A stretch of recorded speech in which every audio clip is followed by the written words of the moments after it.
هاوڕێیان ببورن.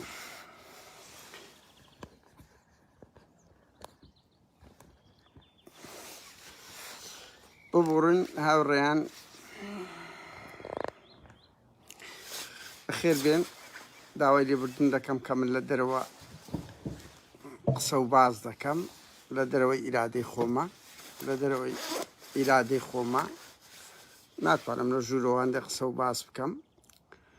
بەخێر بێن. سەرچاوی ئێمە ئەوڕۆ ڕۆژێکی گرنگە بۆ ئێمە. تحولێک بوو لە خەبات، لە تێکۆشان. بەخێر بێن هاوڕێیان. ئەتا 1-2 دقە بەندێ برادر و شت کۆ دەبتەوە هاوڕێیان. تاعان لە سوید وایە زستانان سعات 2 شەو بە شەویشی تقریبەن ئەگە سعاتێکە بێ لا هاویندا بالعکسە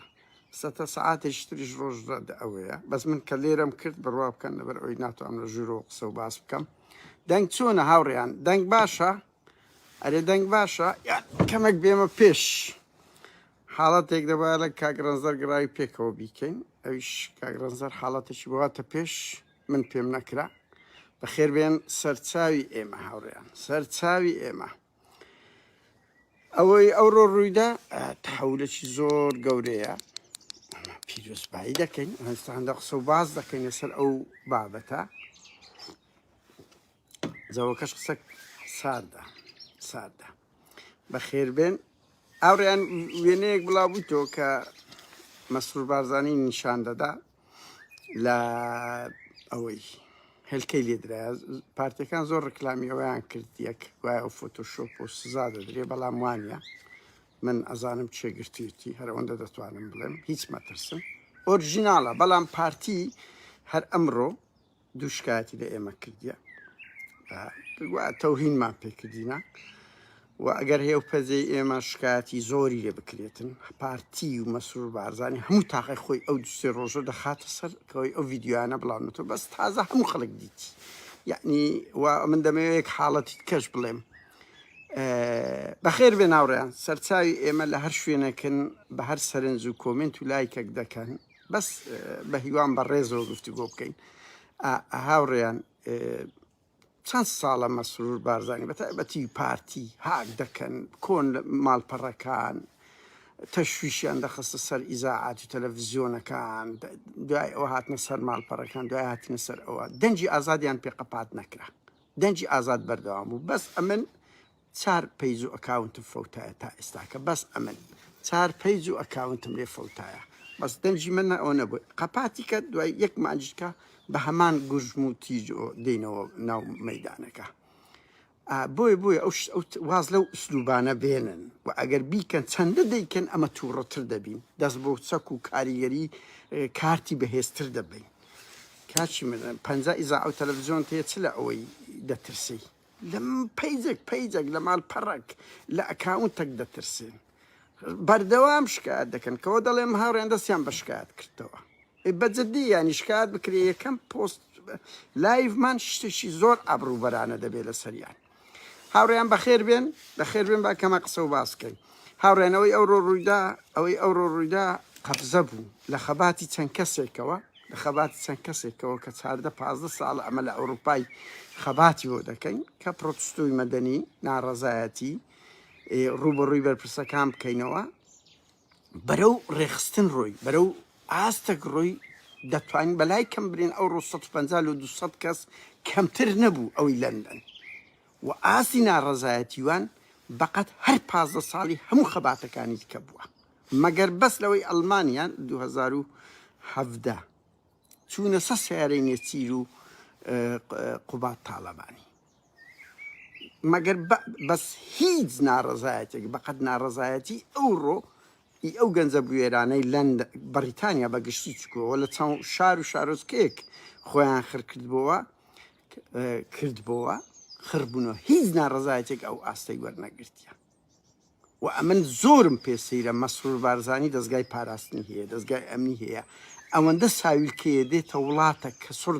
یعنی کاچی من دەبێت دراسا بێ بەو ئەنتەریەی دێ وڵاتە کە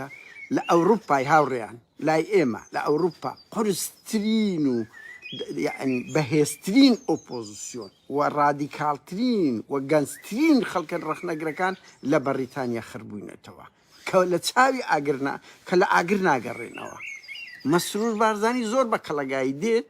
دێت دەستە لەندەن و ئەعلان دەکا تحدازەکە لە چ وەختێک دێ لە وەختەی دێ کە شەڕی پەککە هەیە، لە وەختەی دێ کە تووڕێی لە لووتکێ لە گەریدا، لە وەختەی دێ کە نەوت و غاز و ئەوانە دەیەوێت ئەوە بکاتن. هیچ سابق لە ئەو هەموو تووڕێی خەڵک ناکە، دەیەوێت بێ خەڵک بە گوڵ پێشوازی لێ بکە. یعنی من گەیشتمە قەنەعەت ئەو پاراستون دەستگا ئەمنیانە فاشلن، هیچ دراسەیان نییە. ئەگەنا چۆن دێمە وڵاتێکی وەکو لەندەن کە بزانم ئەو هەموو تووڕێیم بەرامبەر هەیە. بڕوا بکە هەندە وڵاتی ئێستا هەر بەرپرسێک بێ بە کەیف خۆی عەبر دەبی ئەو جە دەترسێ نا. بەڵام لەندەن ناوچەی هەرە سەختە، هەرە سەختە. لە سوید و لە بڕۆکسلیش خەڵکی بوێرتری تێدا هەیە و ژمارەکەشم بە دەقاتی ئێمەمانانە. بەڵام ئەوەی کرد تازە ئەو دیاردەیە دەپەرتە هەموو وڵاتەکان و ئاستی ژمارەکان زۆر بەرفراوان دەبێت کە ئێستا جیان لێ جێلە و تەقیمانە دەگرن. من پێم وایە دەستگای پاراستن و پارتی و مەسرور بارزانی زۆر نەخوێندەوارە. چۆن ئەمە لەو وەختەی دێمە بەریتانیەوە بە کەڵەگاییش بە بێمنەتیش ئەوە بازەکەیتی کە لە ژیانی نەک ماڵی هەموو حزبە سیاسەکان ماڵی بارزانی بڕوا بکە ئەوەی ئەو ڕۆکرایە بە هیچ هێزەکی سیاسی نەکرایە و هیچ هێزێک لە پشتی نییە. جارە زوو پارتی دێ کۆمەڵێک تۆمەت ئاراستەی ئەو خەڵکە دەکە ئیسلامی و پەکە لە پشتی ئێ بڕوان پێ دەکەن یاننا ئەوەندەی ئێمە ئاگادار بین. ئەوەی خڕ بوویتەوە کۆکراوەی هەموو بیر و بۆچوونەش تێدا هەبووە. بەڵام ئەوەی کۆی کردیتەوە یەک حزبی نە ئیسلامی لە پشتی نە پەکەی لە پشتە وەکو حزب، بەڵام هەموو بیر و بۆچوونەکانی هەیە. کاچی من خەڵک لێتان پاستە واز لەو عەقڵیەتە بێن هەرێکێک ڕەخنەی گرت مۆرەی لێ بدەن ئەو حزبە لە پشتی ئەوە لە پشتی پەکە بیکە بە دەیان هەزار کەسی کۆ دەکاتەوە لێت. مەسرور بارزانی باش دەزانی من پەکە دەزانم ئەگە بێوێ مزەهارەیەک بکە دەیان هەزار ئەو پەکە لە پشت نییە، ئەوە ئیسلامیەکان نییە. دوو کەس ڕسمەکی تۆ مامۆستا ئیسماعیل سوسەیی بگری ئاوای لێ بکە ئێبێ گومان خەڵک دەیکاتە سیمبول و بوویتە سیمبول. تۆ دەچی ئیسلامیەکانیش دەگری هەموو فکرەکانت گرتی ئێبێ گومان خەڵک هەیە باوەڕی وایە. دوو لە لەندەن کاکە ئەوەی ئەو گروپەی لە عەبدولەتیف سەلەفیاندا ئەو گروپە لەوێن دەرن کاکە بەجەددیمە ینی ئەو گروپە لەوێن دەرن و گروپەکی زۆر وێرن و ئەمن لە نزیکۆ دەیان ناسم و لەگەڵ ئێمە لە خەتن یعنی هەموویان ئەوانە هەموو بیر و بۆچوونەکان ئێمە ڕێیمان زیادە بێ بەڵام خاڵی هاوبەشمان مەسەلەی خەڵکە مەسئولەکانن کە دەبی تێبگەن. هاوڕێیان ئەوە من دەمەوێت بە سەریعی بڵێم یەکەم کاروچ ئەمە پێشتر زۆر جار هەموو ئەوەی دەزانە سویدن ئەوە لە سوید ئینتلاقی ئەو شتانە کردیە هەر لە بدایەتەوە. من نامەوێت ئەو ڕۆڵێم چکو لەو ڕۆژانە شتەکەم هەموو تۆمار کردیە. ژیان مەرگ و مردنە ئەو خەباتە نێو دەوڵەتیە لە ئەوروپی و ئەمریکا و کەنەدا کە دەستی پێکردیە تووڕێی بەرامبەر بەرپرسەکان زادەی ئەوڕۆ نییە بەس ئەوڕۆ گەیشتە ترۆپک. هەموو ئەوانە سویدن دەزانن لە کۆڕەکانی محمود سەنگاوی 2008 و لە کۆڕی قادر عەزیزی 2006 حوت ڕشار هۆڵمن چما لە پارتی کرد. هەموو دەزانن 2008 لە محمود سەنگاوی 2010 لە مەلا بەختیاری پەڕیەوە مەسەرەن شکایەتەکان پەڕیەوە چونە سەر بارەگاکانی نوێنەراتی حکومات دوای ئەو خۆپیشاندانەکەی بڕۆکسل کە لە چەند وڵاتێک بەشێکمان چوونە بڕۆکسل لە ناو پەرلەمانی ئەوڕۆپا ڕسوای مەسعود بارزانیمان کرد لە 2014 مانجیەک ببورن. دوای ئەوە لە 2015 بۆ یەکەم جار ئێمە کەتینە دوو فەلاح مستەفا هەموو ئەوانەی لە بیریانە 2015 ڕسوای فەلاح مستەفامان دووجار کرد. دوای ئەو پەڕیەوە کاگرانزەر گراوی لە بڕۆکسل کەتە دوو نەوزات هادی کاک ئاراز ڕەشید و هاوڕێیانی لە حزبی کۆمونیستی کرێکاری کوردستان بوون. دیسان لە کەنەدا کەتنە دوو ئاراس فەلاح مستەفای پەڕیەوە ئەو مۆزوعا 2017 گۆڕانەکان لە ئەڵمانیا بە هاوبەشی دەنگە ئازادی خوازەکان پەڕینەوە کەتنە دوو نێچیر چوونە سە سیارەی نێچیروان بارزانی و قوبات تاالبانی کە ڕسوای فەریدون عەبدولقادر کرا پەڕیەوە یعنی دوای ئەوە نییە چیروان بارزانی 2000 کاک ڕەنز دەرگڕاوی دووبارە کەتە دوو مەسرور بارزانی لە وەختی زیندانیکردنەکان و پێشتر لە محافزی هەولێرە باوە بڵێم کاک کارزان و کاک کارزان علی عوسمان و کاک ڕەنزەر هەر لە عەبدەی شوبات بوون تاوان هەموو ئەوانە بەروبوومی بە پلەیەکی ئەو هاوڕێیانەی هەفتەی شوبات بوون و بە هاوبەشی لەگەر کاکڵەی گۆڕانیش بەشدار بووە لەو جەماوەرەکەی دەهات ماوەیەکی زۆر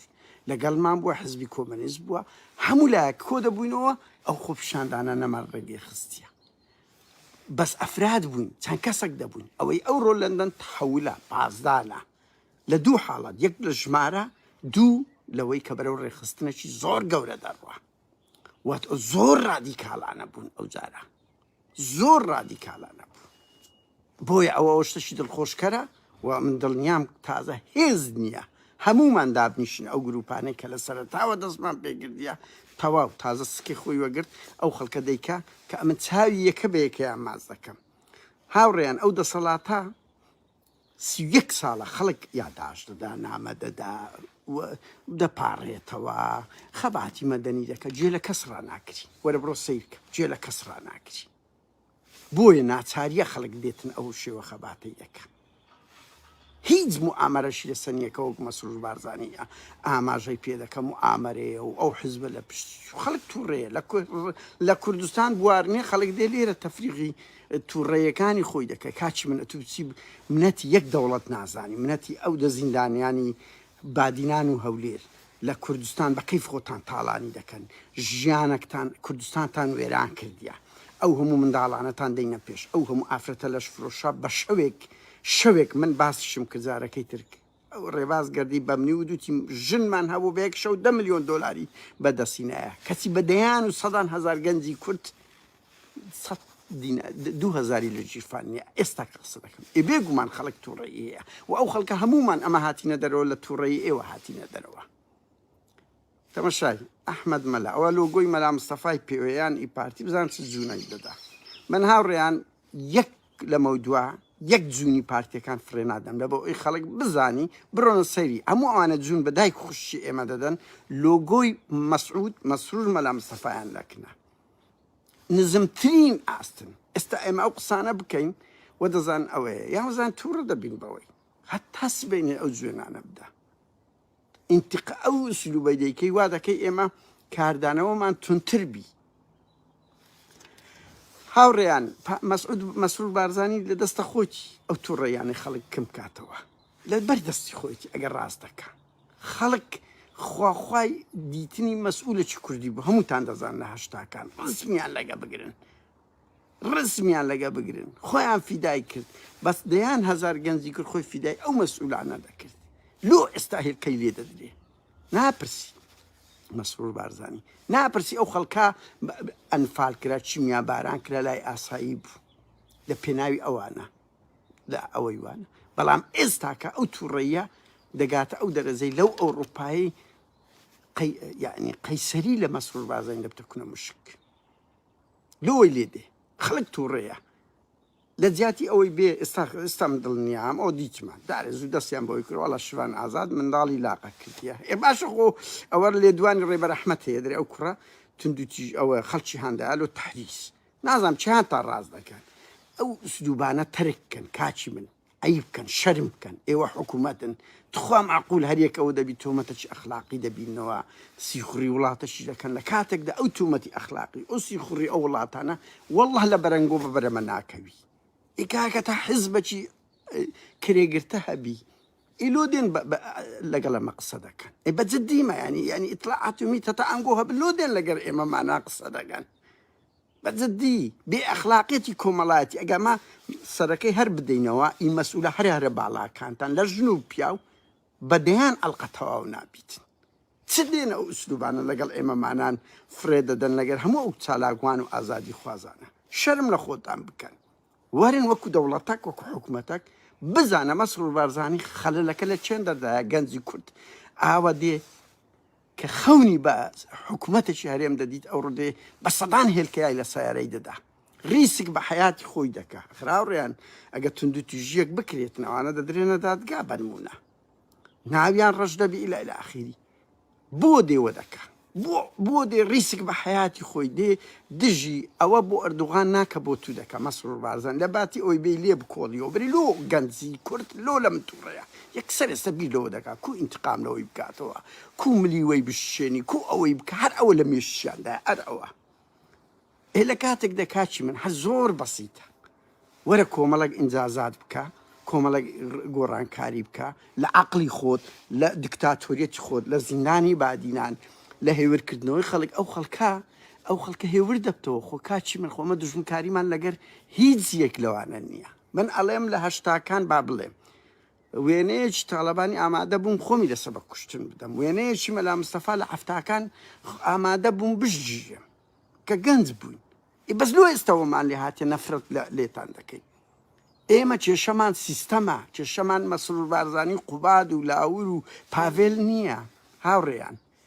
کێشە ئەو سیستەمەیە تا ئەو ڕەفتار ئەگەر پەکەکەش بستە شوێنی وان هەمان شت بکە هەمان ڕەفتار دەبیت بۆیە کەسوە تێنەگا ئەو تووڕەیەی ئەو گەنجانە قینیان لە ماڵی مەلا مستەفای دەبتەوە قینیان لە بارزانیەکانە من ئەڵێم هەمومان سەردەمانێک هەموو کورد پارتی بووە قۆناغێک لە قۆناغەکان سێ بەشی کورد پارتی بووە بۆ ئێستا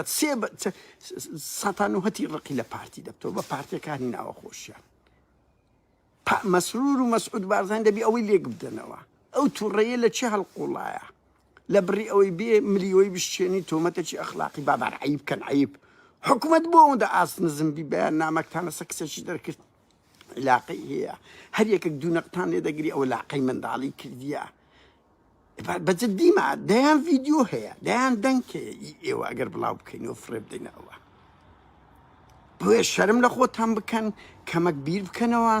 بزانن لۆ گەنجی کورد ئەو هەلێتان تووڕەیە لۆ کەس ئاگای لە ئیتلاعات و ئێران نمایە ئێکاچی منەت و حیساب لە بۆ هیچ نەکەی لە ئێستاکەەوە ئاریانی کورد پێڕادەگەینی هەموو بنەماڵەکەت بردیە بەکەیف خۆت دەگری دەکوژی لە کوردستان داهاتی ئەو میلەتە ئەو ژن و پیرە مێردانە دەبینە سەجادەی دەمرن لە بۆ 200,000 بێگومان ئەو تووڕەیە ڕەنگە داتەوە ڕەنگ دەداتەوە هەڵدەقوڵێ ئێدە وەڵی هەر سەتی بگری بکوژی لەو ئەوروپای کە ناتان نا هاوڕێیان من تحەدای پارتی دەکەم ئەمە 15 ساڵە بە تەنیا بوون چەند ئەفرادەچین کردیتمان پارتی بابێ بمان کوژ 100,000 ئەوەمان گوتیە بزانە کو وەکو هێزش تیرۆریست لە ئەوروپا تۆماری دەکەین مەگەر هەوڵتان نەدا مەگەر چەند هەڕەشە هات مەسرور بارزانیان پارتی وێچێتی 31 ساڵە سەدان کەستان کوشت هەزاران کەستان گرت دەیان حزبتان داخست ئابلۆقا هەزاران کەستان خستە زیندانەکان ئەو حرەکەی ڕانەوەستا وەک چۆن بەس بە ئەنفال و شیمیایی نەیتوانێت حرەکەیەکی ئازادی خوازی کورد لەناو ببە ئێوەشیستان پێ ناکرد ئێکورە هەرچ بن بەقەت فاشیستی تورک نین هەرچ بن بەقەت فاشیستی سەدام حوسێن نین ئەو حرەکەی پێمرا ئێوە شەر ئەو دەتان پێ دەکری 31 ساڵە بەس لە بادینان 400 ناو هەیە تیرۆر کرایە بەس لە بادینان جگە لەو هەزاران گرتن ئەو هەموو شێوە تەعزیبە ئایا پێتان ڕاوەستا بۆیە لە بڕی ئەوەی بیر لەوە بکەوە ملیوەی بشێنی و ئەوە موعامەرەیە وەچی عەرەبەکان هەر فەشەل دەین دەرێ ئیسرائیل لە پشتیچی پارتیش وایە موعامەرەیە لێم قینیان لێمان دەبتەوە وەڵا کەسمان قینمان نەک لەنگۆ نابتەوە لە ماڵی تاالەوانیش نابتەوە من قیاس کاکە سێ بەشی ئەو قیادەی برادەری خۆمان هەوزمانن هەوزمان بڕوا بکە ناخۆشترین شتمان ئەوەیە زۆریان هاوڕێمانن ئەها ئێستاکە یەکێک لەو دەستە ڕاستانەی مەسرور بارزانی هاوڕێی من بووە ئەو ڕوودەبینم هەڕەشەی نادیە بە هەموو خەیاڵی خۆی زاتور یعنی ئەمە لە بۆم نییە هەڕەشی چ لە بۆ ئێمە دەنێری کە ئێمە دەستمان لە پشت ئەو هەراوهۆریانەیە و لەگەنێ چیر و ئەوانە ئێمە خۆ نەمان شارتەوە پژگیری لە حرەکەیەکی ناڕەزایەتی مەدەنیمان نەکردیە بە عەمەلی بە خۆمان داهێنەر بووینە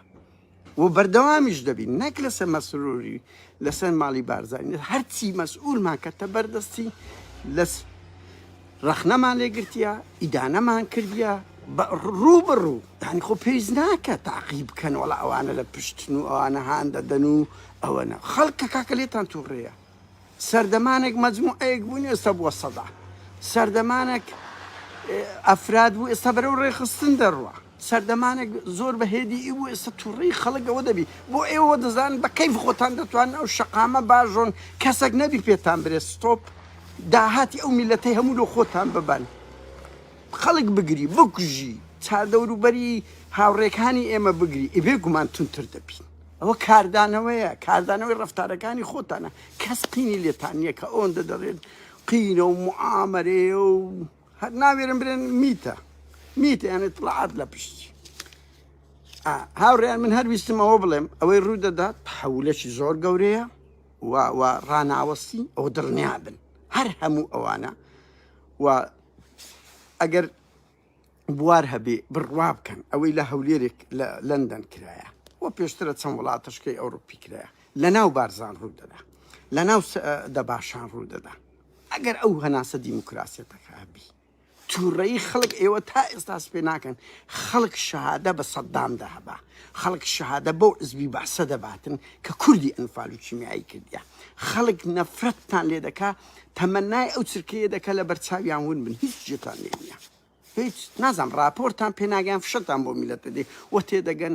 ئەوەی لۆنگۆ هەتا سەر دەڕواتن ئەمگۆ چاوتان بەس ئەو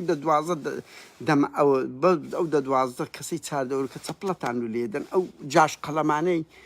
کە بە شان و باڵتان هەردەدەن لۆ نایەن لە ناو خەڵک لۆ نایە جێلە و لۆ مەسرور بارزانین لۆ نایە جێلە و ناڕەزایەتی خەڵککەی لۆ نایە ڕۆژێک لە ڕۆژانەگە 15 کەسی وەکو ئێمەمانان لایڤ کێ برەوە ڕاستە خۆرە پێم بڵێن چه هەیەسی نییە ئەگە سەرۆکی حکوومەتی تۆ بەس ئەگەر لێوەیە ئەوی بڵێن کاک مەسرۆت و وای وەڵا هەموو درۆ لەگە دەکەن هەموو درۆ لەکەن بڕوا بکە چەند سەددام خەڵک قینی لێ بۆ ئەوەندە قینیان لە تۆ ئێستا هەمومان قینەکە قینەکی پیرۆزە شەخسی نییە کۆمەڵایەتی نییە سیاسیە یعنی من هەر مەسئولەشکە ئەو دەورانەی ئێستای پارتی وێشێتی ببینی ئەمە دژ دەبین و دژیشی بووینە بە ئەمەلی خۆوەکو گوتمەوانە هەموو هاوڕێی خۆمان بوونە کاکە ئەمە لۆ دەچین دژی خەونمان بە ئیدارەیەکی کوردی دیتە ئێستاکە وەرە ئەوها لە حکوومەتی هەرێم بکرێتن نوێ سەرۆکی حکوومەتی هەرێمەک کە کورد خەونی بەبوونی گوندێکی ئازاد کراو دەدی ئێستا چاوەڕێ ئەوە بڕوخێ ئەو هەرێمە بڕوخێ لە کۆڵی بتەوە مەسئولین بەدەستیان هەبێت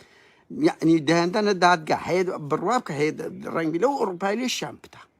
ڕەنگی ئەمە مانانەوە دەشببینن ینی ئەوانەوە تێبگەن بە کەیف خۆیان لە کوردستان دەگرن دەکوژن لێ دەدەن دزی دەکەن بێن ئەوروپاش بە سرعات وەڵە خەڵکی لێتان دەدا زۆر خراپترتان لەگە دەکا یعنی یاسای ژیان وایە یاسای ژیان وایە ئەتوو بۆ سەرۆک وەزیرانانەی ئەوروپا بە پاسکل بە ناو خەڵکدا دەسوڕێ وەزیری دیفاع وەزیری کورە هەموو ئەوەیە وەزیرێک دەبینن دوو حمای لە دووبی سەرۆک وەزیران لەو ئەوروپای لۆ وانە لۆ ئێوە وانە لۆ ئەو شتانە پرسیار ناکەی بە هەر حاڵ هاوڕێیان ئێمە دەستخۆشی من بۆ خۆم چاوی یەکە بەیەکەی ئەو گەنجە بوێرانە و ئەو دەنگە بوێرانەی لەندەن ماز دەکەم قەفزەیان ئاوێژ بەو خەباتە و ئەوەی ئەوان کردیان ئازار و ناڕەزایەتی پەنک خواردوی خەڵکی کوردستانە و ئەو خەڵکە هاتە ئەوروپای کاکە هاتینە ئەوروپا بەس ئەمە لە نیشتیمانی خۆمان دەربەدەر کراینە دەربەدەر ئەوە نییە بە شاپ لێمان بدەن دەربەدەر ئەوەیە کاکە هەمومان خەڵکی ناوچەیەکین دەمانویست لە ناو خێزان و ماڵ و مناڵەکان بین دەربەدەری ئەوروپا کراینە لێرە وڵاتەکەی مە لۆ دایک و باوکمان ئەوە وەزع و خزم و کەس و کار و نیشتیمانی ئێمە سێ بەشی ئێستاکە وەرە سیرکە یعنی مەسرور بارزانانی ئەتوو دەچی بە ئاشکرا تەنسیق لەگە میتی تورک دەکەی لەگەر دوای سەردانی تۆ دەبی چاوەڕێ دەکەی خەڵک گوڵبارانت بکە هێرشی سوپای تورکیا دەکرێتن یەک سەرۆکایەتی حکوومەت و هەر ئیدانەیەشی حیز بکە ئیدانە نایکای تورکیا دەیمی نیوەی خاچی کوردستان بەخۆ بە بابت و دایتێ کە ناشگەڕێتەوە وەکو قوبرس و هەموو وڵاتەکانیتیا وەڵا ئەمەش چەپڵەی لۆ لێ بدەین چەپڵەی لۆ لێ بدەین کە هاتە ئێرە یان هیچ نەکەین کە کردی کاکە ئەمە نیشتیمانی خۆمان خۆش دەوێت ئەگەر تو خۆش نایەوە نیشتیمانی خۆمان خۆش دەوێت ئەمە نیشتیمانی خۆمان خۆش دەوێت ئەمە ئەو هێزەی قەندیلمان پێ هێزێکی ڕزگارکەرە هێزێکی دژی فاشیستە تۆ پێدرهابیە ئەمە پێمان وایە ئەوانە براو خوشکی ئێمەن دیفاعیان لێ دەکەین ئەوە بەشی شتی لەو ڕنگدانەوە تا بۆ عەقڵێتە بن تا ئەوە بن وەرن بڕۆ هەموو ئەوانەی خۆپیشاندانیان کردی هەموو ئەو کوردانەی لە هەندران بمانگرن بمانکوژن چ دەکەن بزانە ئەو ڕادەوەستی یان تونتر و تونتر و کاریگەرتر دەبین بۆیە ئەوە کاردانەوەیە ئەوە ئەگەر ئەو هەناسە دیموکراسیەتە هەبی لە هەموو شار و شارۆچکەکان وا لەگە مەسئولەکان دەکەن کە ئەمن داواتانێ دەکەم لەو شوێنەی دەکرێت بەلای کەم کاکە شەرم بکەن ڕستم لەگە مەسئول مەگرن ئەگە نەفرەت بارانیان ناکەن کە هاتنە ناوتان ئەگە هۆی هاشان لێ ناکەن مۆڕیان لێ بکەن شەرم کەن کۆمەڵێک بەرپرس کۆمەڵێکی بە سەدان بەرپرس هەموو بوونە ملیاردێر بە قوربانی ئێمە مانان بەشە و نخونی باوکو و براکانی ئێمە خوێنیان شەیدایە کەچی ئەو هەموو مەسئولە بووە بەلای کەم ینی شەرم بکەن ئەمن خەڵک دەبینم دوای 31 ساڵ ئەڵێ ئەو دەسەڵاتە مافیا و دزە دوای لەو لای لە بۆ من دەچیترن ڕسمی لەگە دەگری داوەشێ هاوڕێیان من نامەوێ زۆر بکەم هەر دەمەوێ ویستم ئەوە بڵێم خەبات وایە ئەوەی بە سفر دەست پێکرا ئاوا دەگاتە ئەوە بە بڕوا بکەن وەختێک ئێمە مانان چەند کەسێک بووین لەو ئەوروپا لە وڵات بۆ ئەوڵات من گەیشتمە قەنەعات ئێستا کەسیشمان نەچینە وڵاتەکان خەڵک بۆ خۆی دیکە تەواو ئەوەی ئێمە بە نەرمی و بەهێمنی کردمان ئاوا بۆ تون ڕادیکال بوونە دەیکەن خەڵک زیاتریش دەڕوە یعنی ئەوەوە تێنەگەن مەسئولی کورد بە کەیف خۆیان دەتوانن ئەنتەر بن لە کوردستان ئێستا کوردی هەندەران ڕەوەندی کورد بەششی گرنگیان تاوان بەشەشیان وا بە غیرەتن بەشی زۆری ئەترسێ شەرمیش لە خۆتان بکەن غیرەت لەو گەنجانە بکەن ئەوانەی بە خۆیان دەرێت سیاسی و ڕۆشنبیری ئەوە کە پێیان ئەی ببێنە ناوگەن بڕوا کۆ مەسئولە هەزار بابەتی کە بنووسی هەزار پەیز و ماڵپەڕیت کە بکەوە بەقەت ئەوە ترس و پاشەکشەی پێ ناکری ئەوە وای کردیە ئێمە دەزانین هەرچی مەسئولە لە 400,000 کیلۆمەتر سارگۆشەی ئەوروپا و ئەمریکا و کەنەدا ناوێرن پیاسەیەشی بێ سرعت بکەن بە دزی دێن بە دزی دەگەڕێنەوە وەکو چۆن جاشەکان داهاتنە هەندێک منتیقەکە دەیانزانی ئەوەیە بۆیە وەرن پشت ئەو خەباتەی دەوڵەمەندی کەن بەهێزی بکەن مەدەنی بکەن شێوازە شاوڕێن هیچ ڕابینەوە دەبین پۆلیس ڕاوەستایە چەند کەسی گرت وانە خۆ کەسیان ئیجازەشیان نەبوو شێوازەی خەباتە لە ئەوروپای نۆرمالە بڕۆ بە کەیف خۆت وان لە ئەمن هاوڵاتێکی کوردم لێرە هیچم دەبووم هەیە ئەوە هەلکەوتەماتەی لەسەر وەزیرانی سوید بدەم بنمونە مافە حقوقەشی مەدەنیە ئەوانەی کە دەڵێن ئەوە فەوزایە نەوانە ئەگەر ئەوە بی ئەوە دیتان 100 پۆلیسیان هینابوو بەڵام هیچ قسەیان نەکرد لۆ لەبەر ئەوەی مافەکە لە دەربڕین لە بەرامبەر پرۆتستۆیەوە هاوڕێیان کاتان زیاتر ناگرم من سەدوارەی دەکەمەوە ئەوە قەفزە بوو و زیاتریش دەڕوە و تا ئەو مەسئولانە ئەبۆ عەقڵیەتە ئیش بکەن ئێبێ گومان خەڵکی کاردانەوەی دەبێت و تا واز لەو عەقڵیەتەش نین موعامەرەیە ئەو حیزبە لە پشتە و بەسەری کاک مەسرووری و کاک ئاریانی یەک کەسی لە پشت نییە جگە لە تووڕێی خەڵک ئارەزوی خۆشتە چۆن بڕیار دەدەی چی دەکەی بڕۆ بیکە بەس ئەو حەرەکەیە بە هیچ هێزێک ڕناوەستی ئەو حەرەکەی کوردی ئەوروپا هەندەش تووڕەتر دەبیت ئێمە لە سەردەمێک دەژین ئاوا دەبینی بە یەک دقەی هەموو دنیا ئاگادار دەبیت یەک کەسیش دەتوانێت ئاوا تەنگ بە هەمووتان بە ئەڵبچینی نەک 100 کەس شەوێکی ئارام تا سەرکەوتنێکیتر تاوەکو خەباتشتر ڕۆژشتر و ئەوها بەو بەرپرسانە یۆمەن لەکەن و یۆمەن عەلەیکە شەوێکی ئارام